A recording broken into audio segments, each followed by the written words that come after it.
Ito yung tulay ng PNR mga kababayan. Mula dito, patungo yan doon sa Santa Mesa. Yung mga bahay dito sa ilalim na na-demolish. Sinimulan ko to, walang naniniwala sa paligid ko. Ano? Happy Tuesday morning mga kababayan. Dito tayo ngayon sa may Beate Street, Pandacan, Manila. Mag-update tayo dito sa Skyway Stage 3, Section 2A.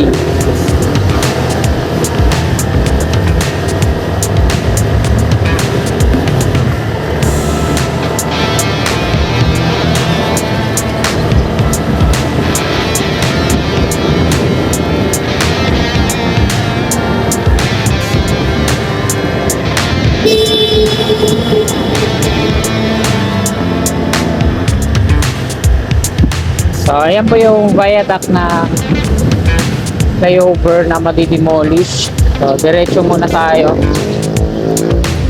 Dito natin yung unang sisilipin. Sinarado na dyan. Dito natin unang sisilipin sa unang pagdidrillan ng power. So, sa ngayon, araw po ng Martes, ika-7 ng Abril. Wala pang mga heavy equipment. Ito, no? Dito sila unang magdidrill, masasalo dun sa kabila.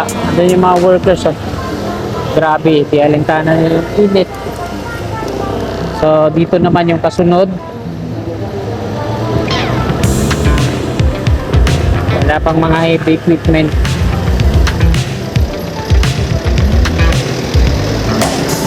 Paco, Santa Mesa, Rome.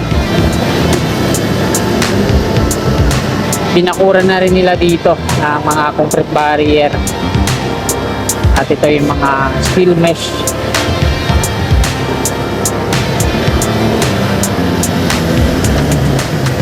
Tinanggal na rin yung mga dahon ng puno na yan. Sayang, ano?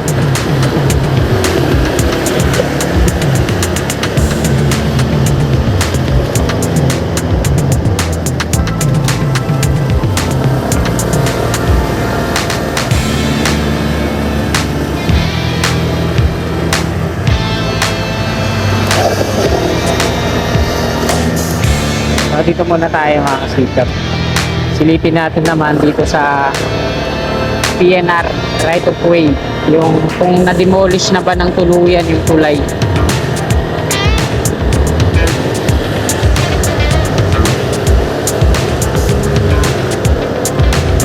Sinagad na nila hanggang dito yung bakod, oh.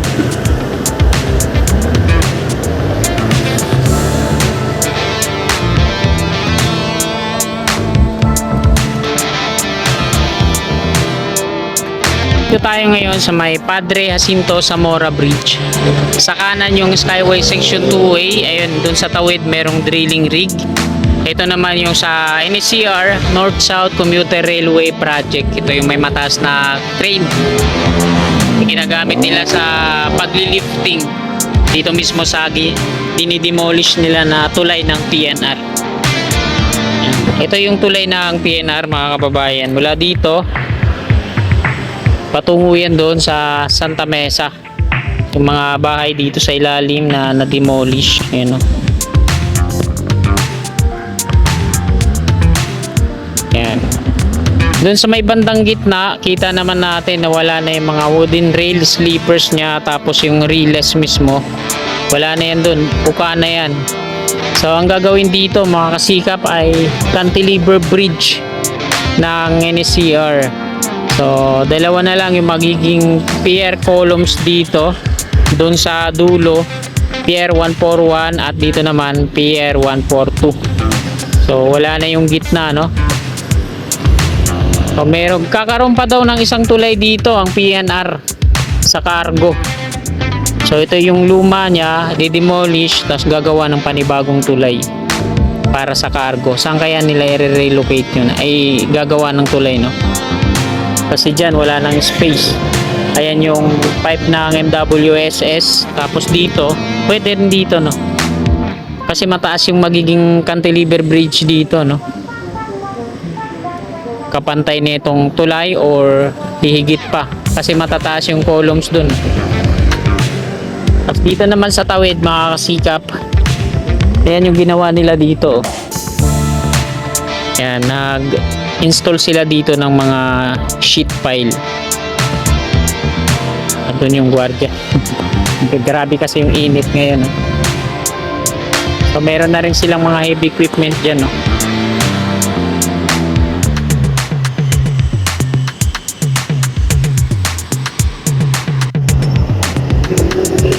At ayan mga kasikap, nakuna na po natin dito na update. Dadako tayo dun sa may Skyway Stage 3 kung saan i-connect yung section 2A at dun tayo mag-end ng ating video.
Ayan, nandito na po tayo sa mismong location, Skyway Stage 3 flyover po ito patungong Buendia at patungo naman ng Balintawak.